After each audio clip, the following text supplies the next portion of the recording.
भगवन महोत्सव जो आम्ही सुरू केलेला आहे ते जगाच्या पाठीवरती मूळ विष्णूचा अवतार असलेलं हे एकमेव मंदिर आहे आणि जे 10 अवतार झाले त्याचा मूळ अवतार या ठिकाणीच हे मंदिर आहे आणि दरवर्षी आम्ही हा भगवन महोत्सव करतो।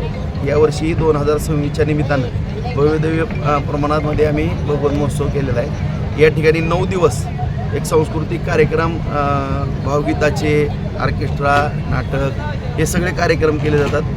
28 तारखेला प्रकट दिन आहे, त्यानिमित्तानं आदरणीय राज्याचे मुख्यमंत्री देवेंद्र फडणवीस साहेबसुद्धा येतील, त्यांनी होय म्हणून सांगितलेलं आहे। आणि खऱ्या अर्थानं ज्या पद्धतीनं पंढरपूरला आषाढी आणि कार्तिकीला आषाढीला मुख्यमंत्र्यांची पूजा होती आणि कार्तिकीला उपमुख्यमंत्र्यांची पूजा होती, पांडुरंगाची आणि रुक्मिणी मातेची, त्याच धर्तीवरती भगवंताची सुद्धा पूजा या ठिकाणी प्रकट दिनाच्या निमित्तानं व्हावी अशा पद्धतीची मागणी आम्ही आदरणीय देवेंद्र फडणवीस साहेबांकडे केलेली आहे। आणि या भगवन मंदिराचं, भगवन देवस्थानचं फार मोठं महत्त्व आहे आणि संपूर्ण देशभरातून या ठिकाणी सर्व वारकरी भक्त या ठिकाणी येतात।